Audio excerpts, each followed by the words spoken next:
하신 하나님 아버지, 주님의 은혜를 구합니다. 오늘 하루를 시작하며 주님께 드리는 예배를 받아 주시옵소서. 주님의 넓은 사랑과 크신 은혜를 삶으로 전하는 하루가 되게 하여 주시옵소서. 찬양받기 합당하신 주님을 온종일 찬송하게 하여 주시옵소서. 이 시간 어제의 날을 자복하며 회개의 기도를 드립니다. 우리의 관계를 돌아봅니다. 우리의 고집과 아집으로 형제와 자매들의 마음속에 고통을 주고 있다면 깨닫게 하셔서 화해할 수 있는 용기를 허락하여 주시옵소서. 예수님께 받은 사랑을 깨닫게 하여 주시옵소서. 우리가 죄 가운데 있을 때 주님이 우리를 사랑해 주신 것을 기억하고 사랑할 수 없는 이들을 기꺼이 사랑할 수 있는 힘을 주시옵소서. 그럼에도 불구하고 미움과 질투가 가득한 우리 마음을 불쌍히 여기시고 긍휼을 베풀어 주시옵소서. 예수 그리스도의 이름으로 기도하오며 하늘에 계신 아버지, 오늘 제가 주님의 임재 안에서 살고 주님을 더욱더 기쁘시게 하기를 기도합니다.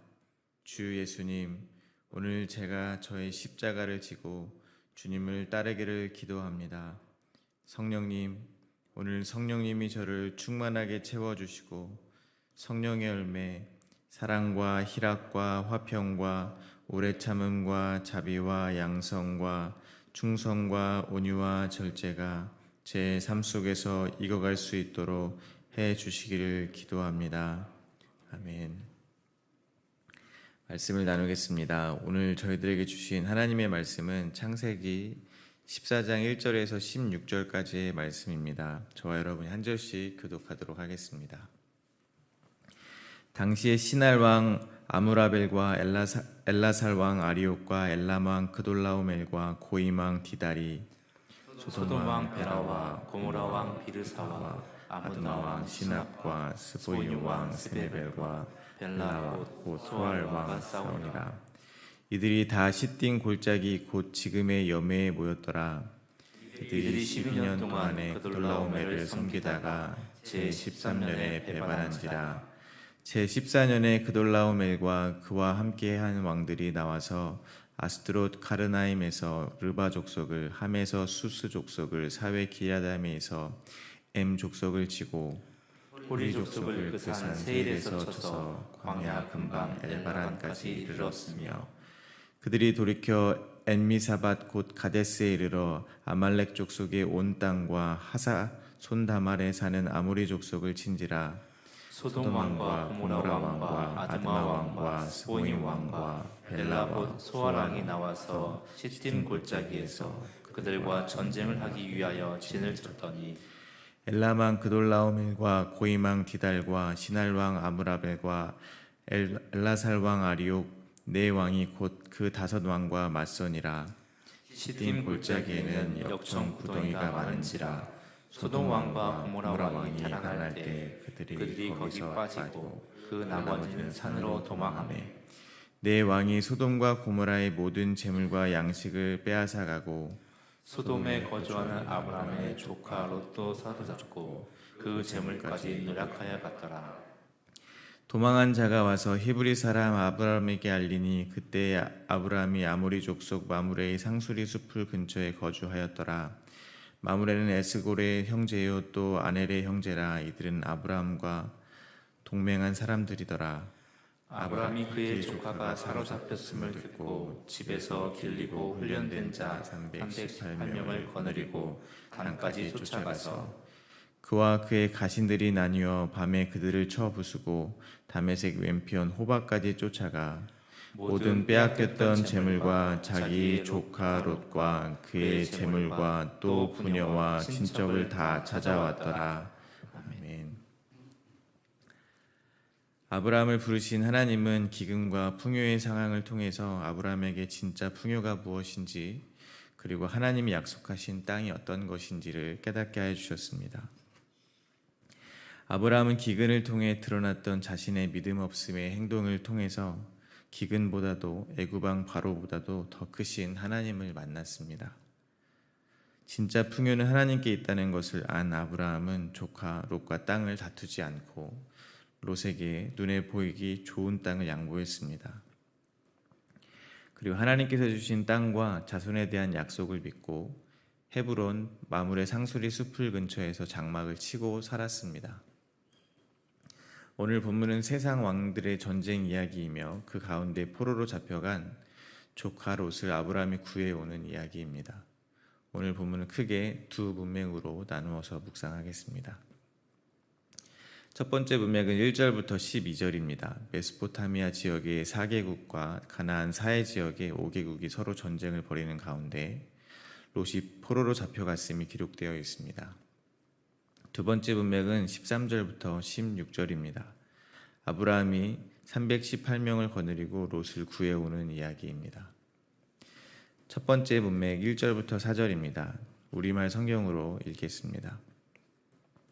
시날 왕 아므라멜 엘라사 왕 아리옥 엘람 왕 그돌라오멜 고임 왕 디달 왕 디달 때 이들이 소돔 왕 베라 고모라 왕 비르사 아드마 왕 시납 스보임 왕 세메벨 벨라 왕 곧 소알과 전쟁을 일으켰습니다. 이들이 시딤 골짜기 곧 여메에서 연합해 모였습니다. 그들은 12년 동안 그돌라오멜을 섬기다가 13년째 이르러 반역을 일으킨 것입니다. 1절에 나오는 네 나라는 티그리스와 유프라테스강 유역의 나라입니다. 세계 4대 문명의 발상지 중에 하나인 메소포타미아 문명이 발생한 곳입니다. 그만큼 크고 강력한 나라들이었습니다. 그리고 2절에 나오는 5나라는 가나안에 속한 나라로 요단강과 사해 지역을 다스리던 나라들입니다.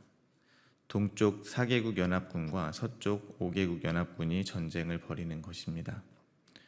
오늘 본문 4절에 의하면 서쪽 연합군 5개국은 12년 동안 본문에 나오는 엘라만 그돌라오멜을 섬긴 것을 알 수 있습니다. 13년 만에 바치던 조공을 끊고 반역을 일으켰던 것입니다. 그래서 엘라만 그돌라오멜은 주변국들과 연합하여 서쪽 연합국 5개 나라를 정벌하러 떠났던 것입니다. 동쪽 연합국의 위세가 얼마나 컸던지 서쪽 5개국 연합이 진을 치고 있던 시딤 골짜기 곧 여메까지 가는 동안 가나안 지역의 족속들이 모두 속절없이 정복을 당합니다. 5절부터 7절입니다. 우리말 성경입니다. 14년째 되는 해 그돌라오멜과 그와 연합한 왕들이 나가 아스드롯 가르나임에서 르바 족속을 치고 함에서 수스 족속을 치고 사회 기랴다임에서 엠 족속을 치고 세일상간 지방에서 호리 족속을 쳐서 광야 근처 엘바란까지 이르렀습니다. 그리고 그들이 돌이켜서 엠미스밭 곧 가데스에 이르러 아말렉 족속의 모든 영토와 하사손다말에 사는 아모리 족속을 정복했습니다. 이렇게 다른 족속들을 정벌한 이유는 아마도 원정을 나간 동안에 비어있는 자기 나라를 역으로 공격을 받지 않기 위해서일 것입니다. 오늘 본문에 나오는 르바 족속에 대하여 신명기 3장 11절에 의하면 르바 족속의 남은 자는 바산 왕 옥분이었는데 그의 침상은 철제로 되어 있었고 그 길이가 9규빗이었다고 합니다. 9규빗은 환산하면 4m가 조금 넘습니다. 그만큼 르바 족속은 크고 거친 거인족이었을 것입니다. 그리고 거인으로 이루어진 그들의 군대 또한 강력했을 것입니다. 그런데 그러한 강한 군대를 소유한 가나안 지역의 족속들이 동쪽 연합군의 위세를 당해내지 못했다는 것입니다. 오늘 본문의 기록에 따르면 갈릴리 호수와 요단강 그리고 사해바다를 중심으로 가나안 동쪽 지역의 거의 모든 족속들이 점령을 당했습니다. 오늘 본문은 저희들에게 그만큼 엘라만 그돌라오멜의 4개국 연합이 크고 강력했음을 시사해 주고 있습니다. 이들은 마침내 소돔왕의 5개국 연합군이 진을 치고 있던 여메 근처 시딤 골짜기에 다다르고 소돔왕의 5개국 연합국을 정벌하는 데 성공합니다. 엘람왕의 연합군이 얼마나 강했던지 10절에 의하면 소돔왕의 연합군은 역청구더기에 빠지고 산으로 도망을 쳤다고 기록이 되어 있습니다. 보통 자신의 지역에 역청구덩이가 있다면 전략적으로 자신들이 이용하여 적을 물리치는 것이 상식일 것입니다.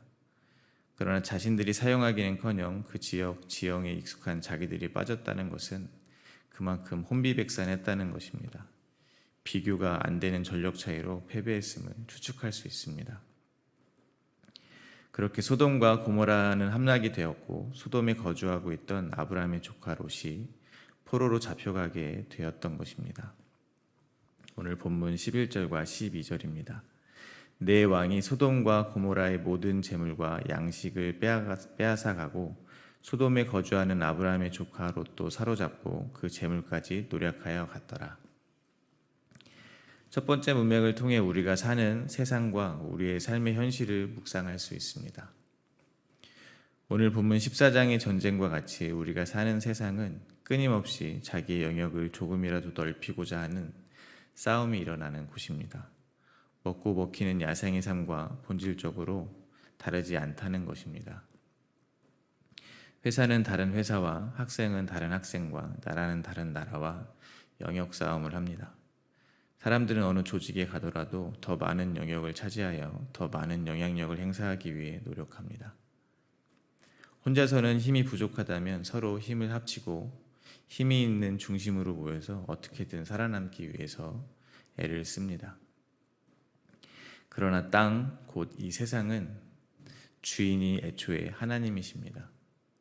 처음부터 자신의 땅이라고 주장할 수 있는 사람은 이 세상에 없다는 것입니다. 성경에 의하면 땅을 기업으로 받는 방법은 전쟁이 아닙니다. 온유해지는 것입니다. 온유한 자가 땅을 기업으로 얻습니다. 아브라함은 하나님께 땅을 약속받았습니다. 즉, 이 세상의 유일한 주인이신 주님이 주신 땅입니다. 그리고 그 땅은 영원한 하나님 나라임을 저희는 이미 알고 있습니다. 이를 통해 우리의 모습을 돌아보게 되시기를 바랍니다. 우리는 죽으면 결국 장사되어질 한 평의 땅 말고는 차지할 땅도 없는 이 세상의 땅, 곧 이 세상의 힘을 축적하기 위해서 날마다 전쟁을 하며 살고 있는가? 아니면 왕들과 족장들의 죽고 죽이는 싸움 가운데서도 아브라함처럼 땅의 본래 주인이신 하나님의 약속을 믿고 그 가운데서 장막을 지고 살며 전쟁 가운데서도 안식을 하고 있는가 하는 것입니다. 또한 롯을 보며 이 세상에 사는 저희들의 모습을 볼 수가 있습니다. 저희가 세상에 사는 모습은 마치 세상에 포로로 잡혀 있는 것만 같습니다. 포로가 무엇이겠습니까? 적에게 잡혀 있는 사람들입니다.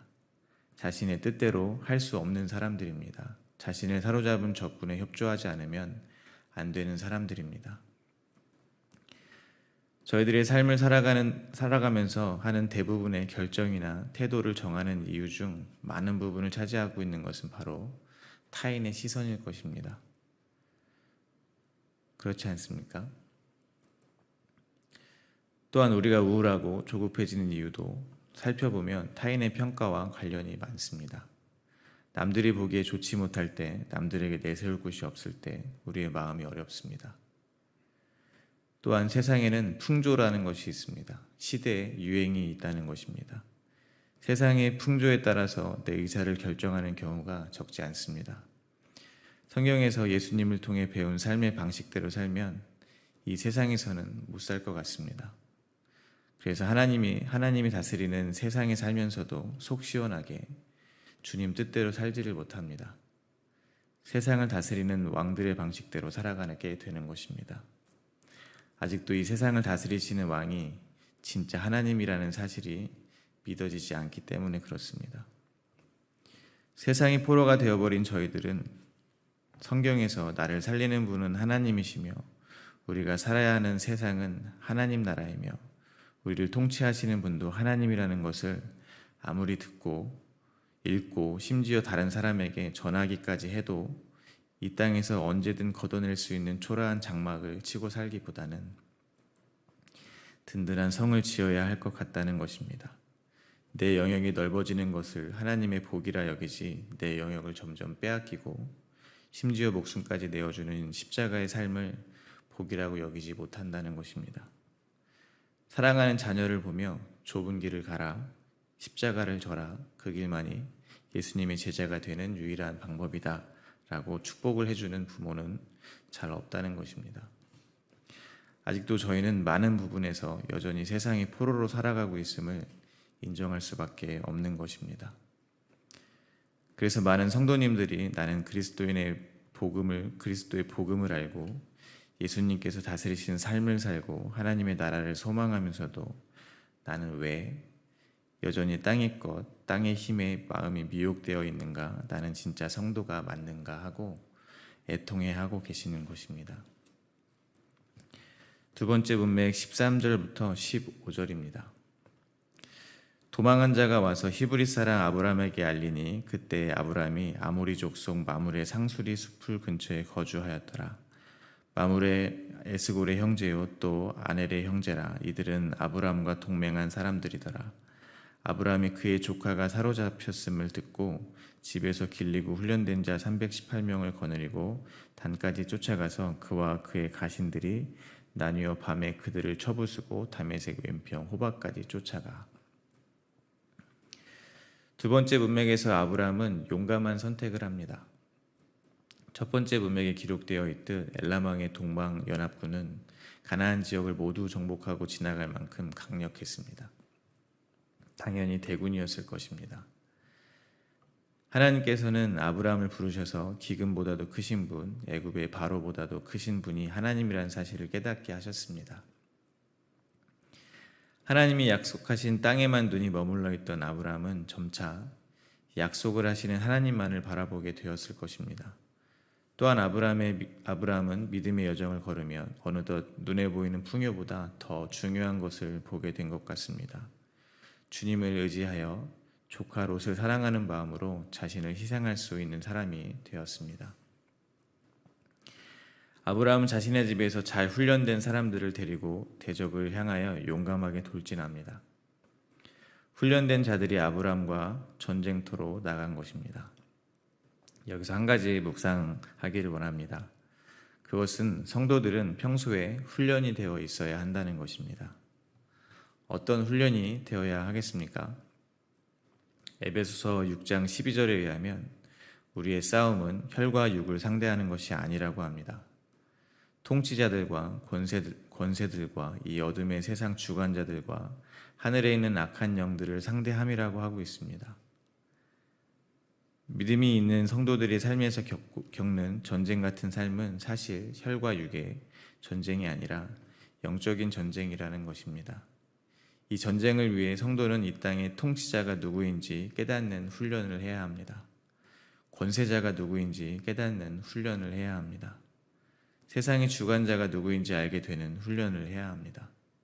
이 모든 상황의 주인이 하나님임을 믿고 선포하는 훈련을 해야 한다는 것입니다. 뒤집어 이야기하면 우리가 지금 겪고 있는 삶의 문제들이 혈과 육의 싸움이며 이 땅의 싸움처럼 보이지만 사실은 그것은 누가 진짜 세상의 통치자인지를 알게 하는 영적인 전쟁이었다는 사실입니다. 하나님께서는 우리의 상황을 통해서 끊임없이 가르치고 계시다는 것입니다. 세상 권세자는 바로 나 하나님이다. 하나님이 통치자임을 알라는 것입니다. 하나님만 바라보라는 것입니다.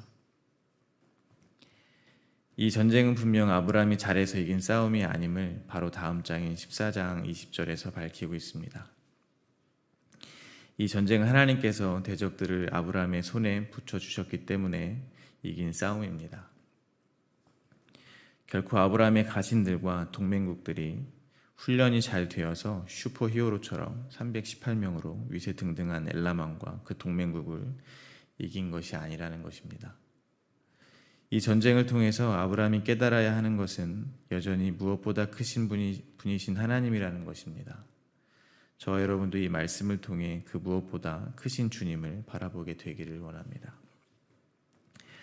마지막으로 16절입니다. 모든 빼앗겼던 재물과 자기 조카 롯과 그의 재물과 또 부녀와 친척을 다 찾아왔더라.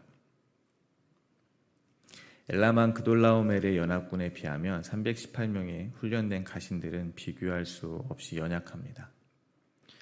장막 생활을 하는 아브라함이 훈련을 아무리 잘 시켰던들 정식 군대와 비교할 바는 아니었을 것입니다. 이를 통해 저희는 십자가에 대해서 묵상을 할 수가 있습니다. 세상을 정복하신 예수 그리스도는 하늘의 천군 천사를 대동하여 이 세상의 권세 잡은 자들을 정복하지 않으셨습니다. 동방사개국 연합국 앞에 318명의 모습과 같이 연약한 어린 양으로 오셔서 십자가를 지셨습니다. 조카를 사랑하는 마음이 무기가 되어 전쟁을 출격하는 아브라함 같이 예수님은 사랑으로 십자가를 지셨습니다. 아브라함은 조카를 구하기 위해 목숨을 걸고 말도 안 되는 전쟁을 했습니다. 하나님이 도와주시지 않으셨다면 결코 이길 수 없는 전쟁이었습니다.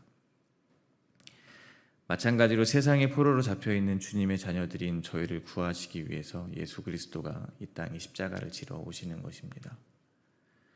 자신이 이 세상의 포로인지도 모르는 소경 같은 저희들, 하나님의 동산과 애굽을 똑같이 내가 살기 좋은 곳으로만 여기는 무지한 저희들, 누가 이 세상의 진짜 왕이며 통치자인지도 구분하지 못하는 저희를 위해서 십자가의 사랑으로 세상을 이기신 것입니다.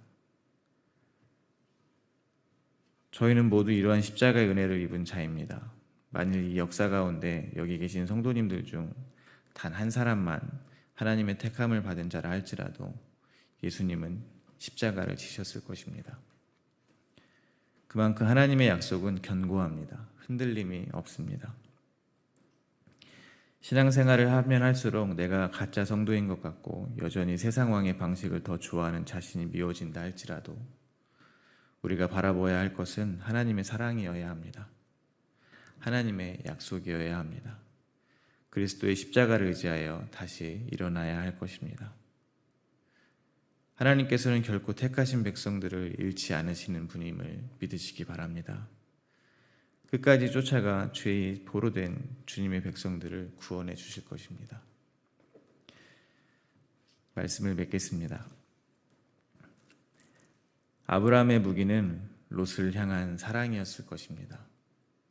아브라함의 용기도 롯을 향한 사랑에서 비롯되었을 것입니다.